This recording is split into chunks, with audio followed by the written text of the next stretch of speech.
Thank you, Marie. Tusen tack. It's so great to be here with you. As Marie said, my name is Mary Sumilov. I'm the author and the facilitator of the Integration Mentor Program. And I had the pleasure of being Marie's teacher for the last 12 months in the program as she worked through the learning modules and worked with her case study clients and sat the final exam and became a fully qualified integration mentor. So this is cheers to Skål. Skål.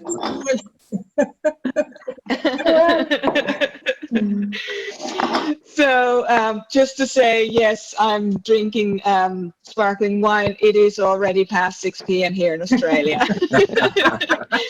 So what's an integration mentor? So integration mentor is a person who has similar lived experiences to their clients and can support them through their journey with the combination of personality psychology tools, personal experience, and skills development to enable the client to achieve their dreams and their goals. And this description is created by the managing partner of the Sumilov Academy of Human Integration, Lisa Payne, who's also on this call. She's also a fully qualified integration mentor herself. Now, an integration mentor, in my words, is like a success coach who, through their own life experiences, support others who are following in their footsteps. So an integration mentor has like a shed full of these personal development tools from which then they choose the most useful one for the client for that moment. So if you imagine a shed full of tools, sometimes you need a hammer, sometimes you need a drill, sometimes you need a screwdriver. And we've all been there when we had those Nokia 3110s where we were hammering nails on the walls back then in the 90s or whenever it was. But that's not something we really recommend in general. But generally, we want to have a shed full of tools from where we can choose the appropriate one for the client at that time. So an integration mentor really meets the client where they are to walk beside them on their destination in life and supporting the client one step at a time. And just to give you an idea about Marie's achievement that we're celebrating today, I want to tell you a little bit about the program because it's not just some course that you take. We're here to celebrate Marie's new career. And that to me is just so wonderful to have played a small part in that journey. Like Marie has done, all of our students learn skills in mentoring, client care, business structure and systems, and marketing and branding. So Marie has learned to pass on her lived wisdom to those following in her footsteps. And as she's worked through the 36 module diligently and with great care, she's now become a trusted advisor for her clients. And that's just such a privilege to have been able to see that journey unfold. And I understand that some of her case study clients have continued working with her after her final or after their initial sessions together. And this really is a sure sign of a successful working partnership between her and her clients. There's no better, there's no bigger compliment, if you like, than to have your clients want to continue to work with you. So that's how talented Marie is. So at this stage, you might kind of go, this sounds like an interesting career path. If you do want to pursue this, you can just send us an email at desk@Merja for more information on the training. But back to Marie and her specialization. So Marie is working with parents or parents-to-be who want to share a meaningful connection with their children. So she's really specializing in parents who want to be the best version of themselves for the benefit of their children and for the benefit of that relationship with their children. And they can work with Marie to improve their communicational skills, their boundary skills, just to mention a few, as well as learn how to meet their own needs in busy everyday lives. I mean, anybody who's a parent, it can be the biggest joy of your life, and it also can be the biggest challenge. Can anybody relate to that? So sometimes it can be really hard to find time for yourself. And one of the things that Marie is particularly good at is helping people find themselves so that they can actually show up as the best versions of themselves as parents. We have a couple of questions here to start with. So Marie, why did you want to become an integration mentor? Ever since I was a child, I've had this feeling that I was different, that there was something wrong with me, and that different that I wasn't accepted or appreciated. And so I've kind of spent my life trying to hide that person that I am, not only from others but also from myself. And so I've tried to fit in all the time. The problem when you're trying to fit in and you believe that everyone is here and you're here, is that you can never really relax around people, because you know it's only a matter of time before you're gonna mess up, and people are gonna see who you are and they are not gonna love you and you're gonna be rejected. And and that is really exhausting. And so I have a history of depression and anxiety and things like that. And the turning point came for me when I stumbled on the Myers-Briggs type indicator, which tells you about your personality type based on your mental wiring, kind of. And recognizing that I was an INFP and what that meant, all of a sudden it was like, there's nothing wrong with me. It's just that my wiring is a little bit different than most people. Or actually, everyone's wiring is a little bit different from other people, because that's the beauty, because we're all different. And we need to be different, because that's what kind of complements us together. Like some people are good at coming up with ideas, some people are good at implementing them, some people are good at keeping them going. And if we hide ourselves, if we hide what we are, then there's so much potential going lost in the world. And also there's so much suffering, because if we believe that there's something wrong with us, it's just so much suffering, and there's enough suffering in the world. We don't need to believe that there's something wrong with us and suffer because of that. And so you realized that you had you thought you were an outcast or an outsider to some degree, but then you realized that no, this is just a specific way that you're wired, and that you actually had a lot of strength to bring to the table from your authentic perspective. Yeah. And so I would say that the biggest turning point for me was when I found your work, the For People Within work, because that gave me the framework to understand, to kind of heal that wound of believing that there was something wrong with me, and to finding the gifts that I have to bring to the world and my purpose.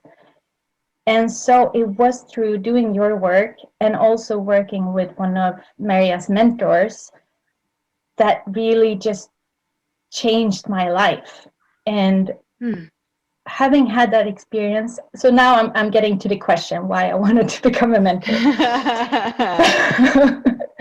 I really wanted to pay that forward to other people. I want other people to have the experience that I have, and I want to use my gifts to make this world a slightly better place for everyone to live in. So, yes. And also, I am so grateful to have the chance of a career that is so in line with my gifts and my purpose. Right. And also your personality type, because for your all the different personality types have different ways of operating. So oftentimes different careers are better matches for different, for certain personality types as well.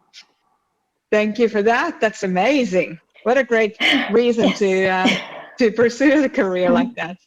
So I have another question here about the kind of the bringing this work to how has this work helped your own parenting? So why are you focusing on parents and helping parents create better relationships with themselves and subsequently with their children? So can you give us an example of how this work has helped you as a parent? Yeah. Yeah. Well, I would say the thing that has had the most impact on myself and my family is understanding the importance of taking care of myself and not always prioritizing my children's needs. Because if we don't take care of ourselves, we don't have the energy to be that parent that we want to be. And, you know, it sounds quite obvious when you hear it. And a lot of the times we know what we want to do or what we should do. Yeah. For example, we should eat healthy and we should exercise and all those things.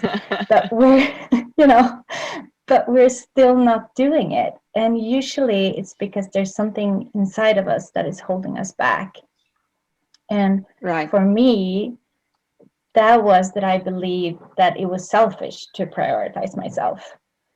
And that my needs weren't as worth as much as others. And also that I believed that the only way that people would accept me and love me was if I was self-sacrificing and put others' needs first. Right. And that was because I believed, you know, that there was something wrong. There was something wrong with me and I wasn't enough just being me.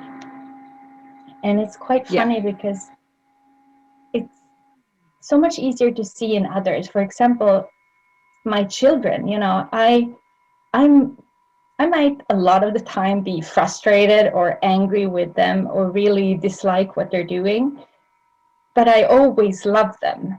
You know, it doesn't matter what they do, I will always love them. And of course, that kind of unconditional love is something that we all have or should have.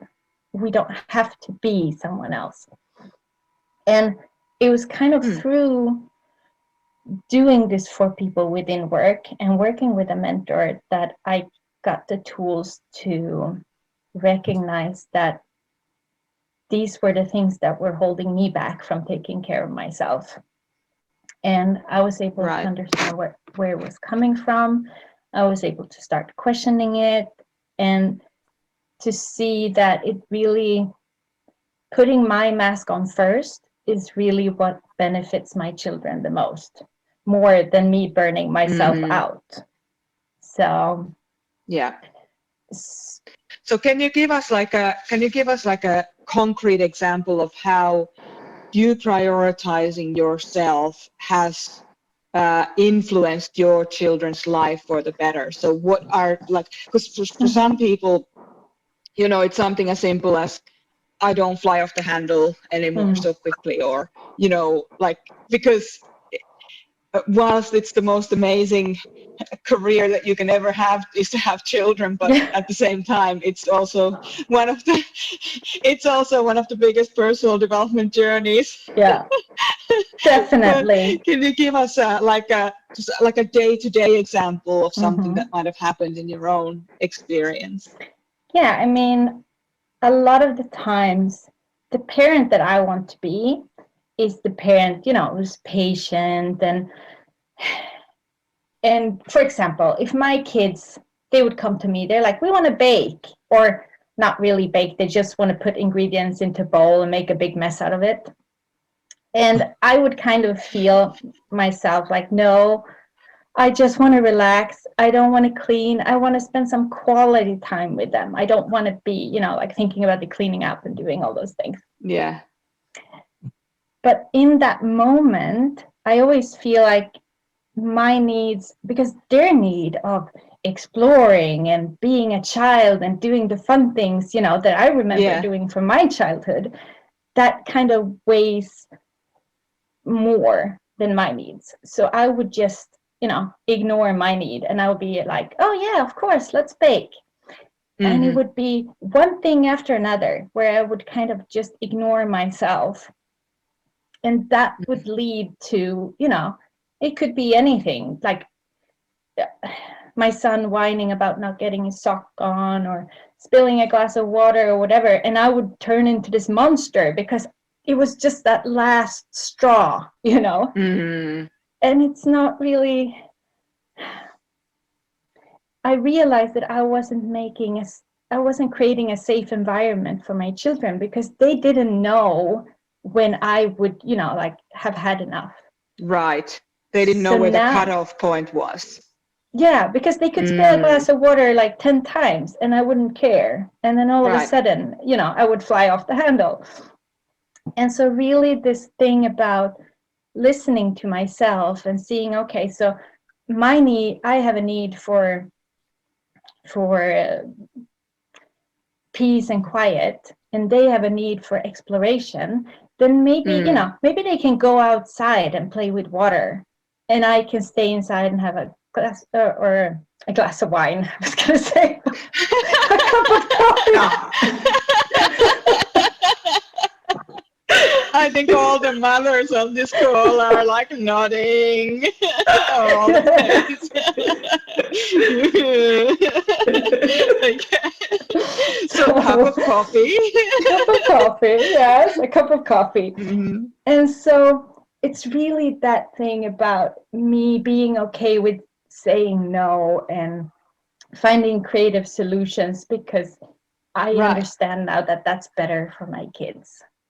So does that answer the question? I think so, because now I'm thinking about the children going outside and baking like sand cakes, and still getting their needs met whilst you're getting your needs met. That for me, that answered the question. So anybody else, if any questions arise to you as we're talking, put them into the chat box of the webinar program.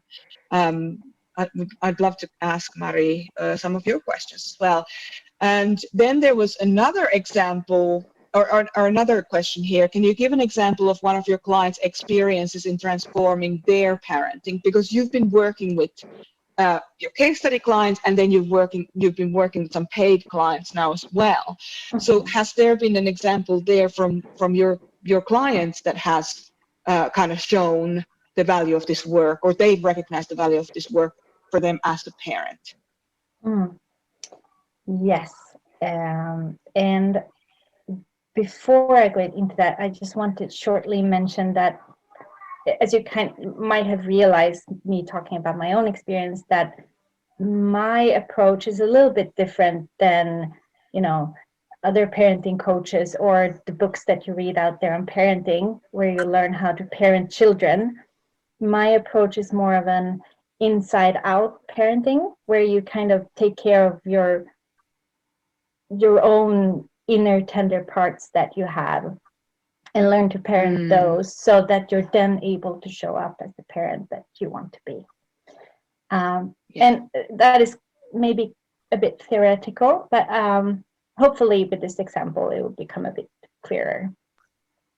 So I had this client who's a mother of 4 small children, and quite early on she mentioned that one of her greatest strengths was cleaning and organizing. And she really liked it. She even wanted to make a career out of it. But she also felt that it was keeping her from being the mom that she wanted to be. Because she wanted her children to experience, you know, what I said about being messy and creative and doing finger paint and glitter and all those things. But she was just worrying about the cleanup part, as what was hard, I'm guessing.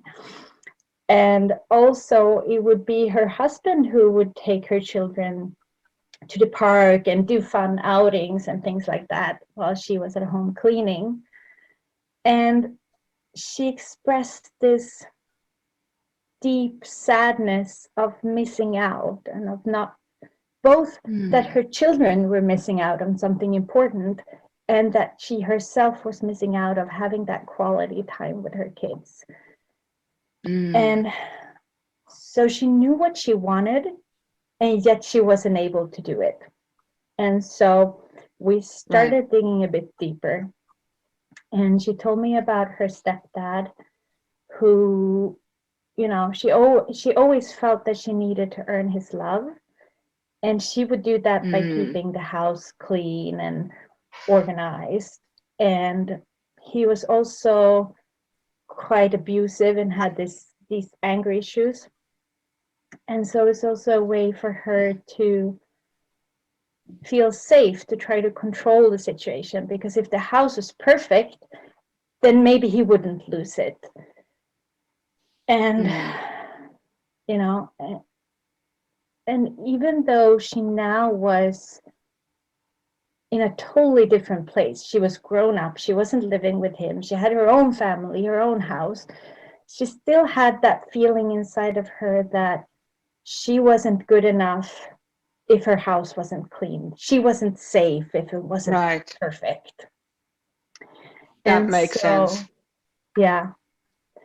And with that realization, we were able to start inner parenting, as I mentioned before, where she was able to connect to those inner tender parts, that little inner child that was still feeling that fear from her childhood, and be able to soothe that child and to have that child understand that they were safe and that they had this innate value, that they didn't need to earn love. And that helped her in being more of the mom that she wanted to be. And it was quite early on. Yeah.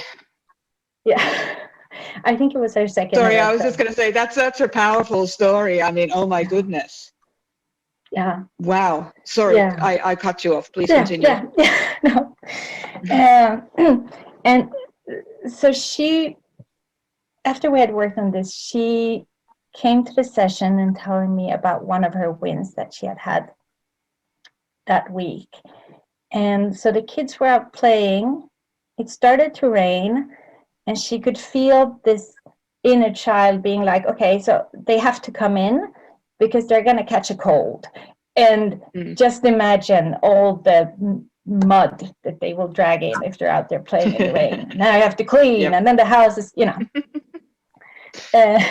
But because she was so aware of this, and she was able to soothe that inner child and kind of be like, okay, so I hear you, I understand what you're feeling, but I want to give my children something else.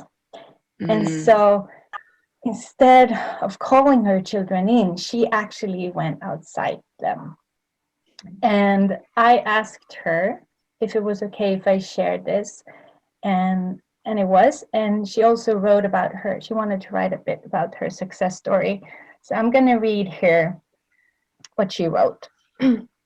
So, I will always remember the visual of my eldest two playing in the rain and watching them catch raindrops into their mouth. I felt an emotional overwhelm of happiness, and it brought me to tears. I think of the times where I did this myself, and I think of this gift that I was now giving my own children who had never previously played in the rain. And I'm witnessing how happy they were just enjoying themselves. The squealing of excitement and their joy. And this made me feel like I was reliving that childhood again. And so, you know, still, I think it was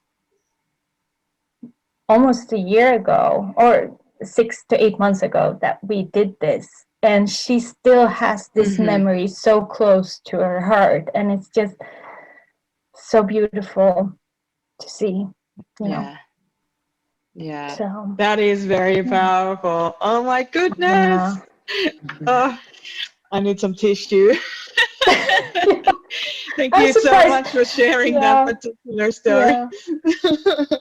I'm surprised I'm not crying. I'm just too nervous to cry now. So that's it. I don't know which one is better. Fair enough. Fair enough. Fair enough. I, it made me think as you were talking that we're going a bit heavy on the people who've had kids, but of course this work is also helpful for those who don't yet have kids or don't or and will not have children. We've worked with both. I've worked with both types of people as well. I remember especially one of our integration mentor students who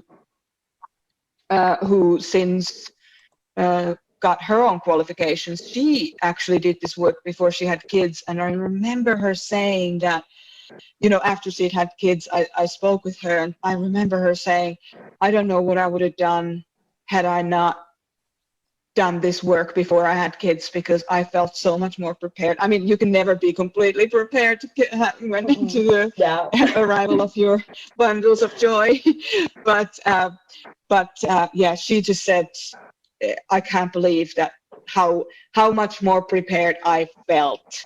So from your perspective, Marie, would you agree with that, or do you have any thoughts around that, maybe differing thoughts on what I've just said? No, I wish that I had been able to do this work before becoming a parent, because it would have made it so much easier. I think that, children trigger you in a way that other people are never able to trigger you. So there will always be something there to work on. But if you've covered like the most part, it's going to be, and you have that, how to go through challenges and how to deal with them. Having that knowledge when you go in and become a parent is invaluable. Yeah, it sure is.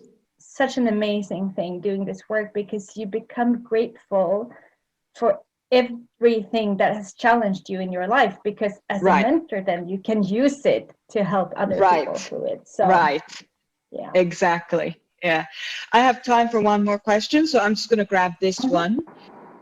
What was the most difficult part about becoming a mentor, and how did you overcome it? That's a good question. Would say, I would say that the most difficult part was the business part. It is one thing to learn how to be a mentor, because for me, with my personality type, a lot of the things come naturally, to put myself in other shoes, to feel empathy, to be able to see what's underneath. So it was really about kind of making those skills a bit more better, whatever, owning them, whatever. Yeah. But the business part is really not my strength.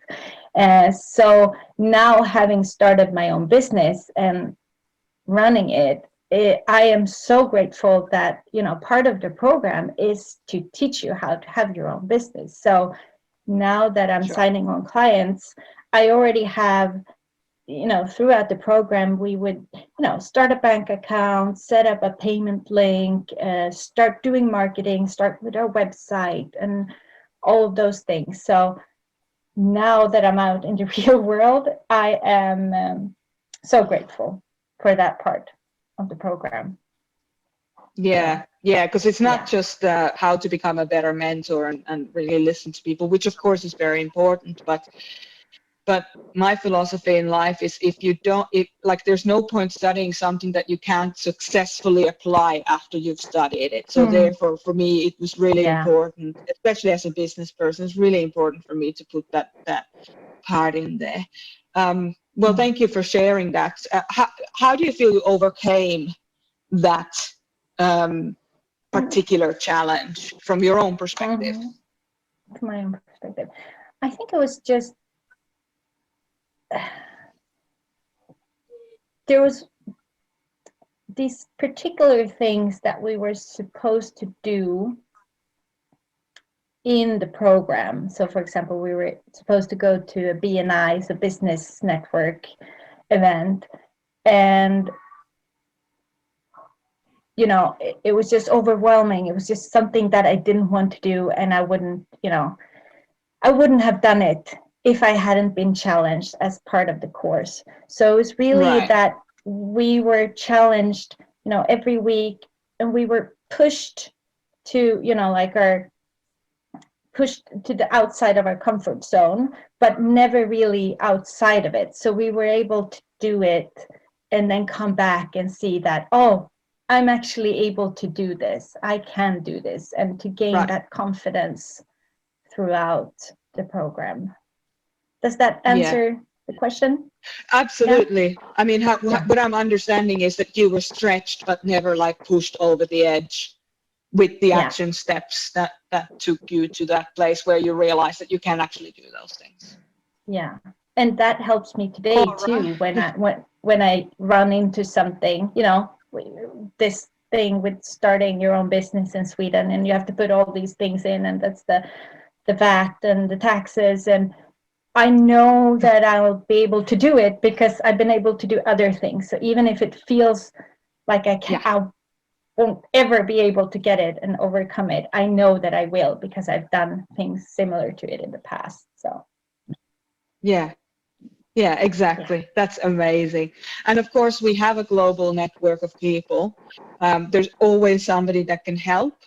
And we're in so many countries already, all around the world, that just getting ideas and new marketing ideas, the industry grows so fast, and what we do and our capacity to connect with people around the world, it grows so fast that even with something practical like, the taxes for Sweden for this and that, a part of when you're setting up your bank account, a part of when you look at how much you're going to be charging for your services, those things are going to be triggered. So you look to find out what the facts are. So by the end of your studies, you will have been kind of naturally stretched in areas of life that perhaps you never even thought about before.